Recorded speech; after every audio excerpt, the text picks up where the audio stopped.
Polisi tetapkan anggota Polres Subang, Ibda berinisial T sebagai tersangka perintangan penyidikan dalam kasus pembunuhan ibu dan anak di Subang pada 18 Agustus 2021 lalu. Kepala Bidang Humas Polda Jawa Barat Kombes Jules Abraham Abbas menegaskan hasil penyidikan sementara motif tersangka Ibda T dalam kasus ini yakni salah melakukan prosedur saat menjalankan tugas.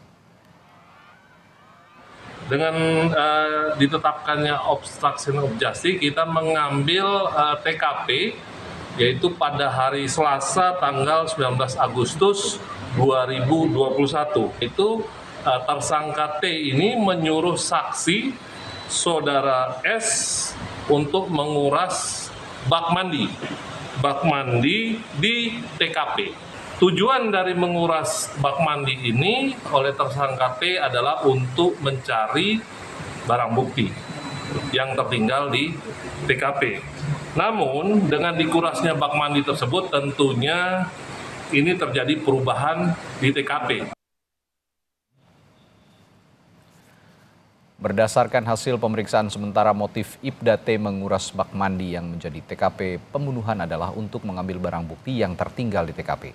Namun penyidik menyebut akibat dari perusakan TKP itu pengungkapan kasus pembunuhan ibu anak di Subang justru jadi terhambat.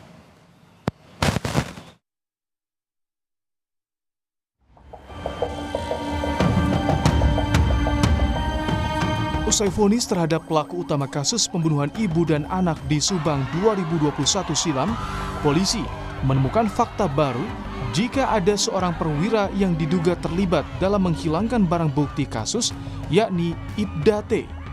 Pelaku yang dulu menjabat sebagai Kanit Resmo Polres Subang, kini sudah ditetapkan sebagai tersangka. Pelaku diduga terlibat perintangan penyidikan setelah diketahui memerintah saksi untuk menguras bak mandi yang merupakan TKP pembunuhan. Anggota Komisioner Kompolnas Yusuf Warsim bilang, dugaan perintangan penyidikan sebetulnya sudah terdeteksi sejak awal investigasi kasus ini dilakukan. Karena hilangnya beberapa barang bukti tersebut menyebabkan penyidik Polda Jawa Barat lamban dalam mengungkap kasus ini. Jika ditemukan ada motif kesengajaan dalam menghilangkan barang bukti, maka tersangka dikenakan pasal perintangan penyidikan. Dalam pantauan Kompolnas memang pada waktu itu prosesnya sempat dilakukan oleh pihak Polres yang itu kemudian Polda Jabar masuk di sana, itu memang diyakini TKP-nya sudah rusak sehingga itu menghalangi, merintangi peristiwanya sebenarnya bagaimana itu sempat terhambat kan, tapi dengan kinerja penyidikan Polda Jabar perintangan itu dapat diatasi sehingga menjadi terang. Nah, hanya masalahnya apakah itu dilakukan secara sengaja atau tidak perusakan TKP itu. Nah, kalau sengaja ya itu sudah masuk obstruction of justice. Kasus pembunuhan ibu dan anak di Subang, Jawa Barat terjadi pada tahun 2021.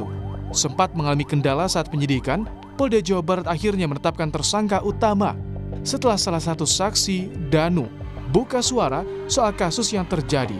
Ia divonis 4 tahun penjara, sementara Yosep, suami korban sebagai pelaku utama, divonis 20 tahun penjara. Tim Liputan, Kompas TV.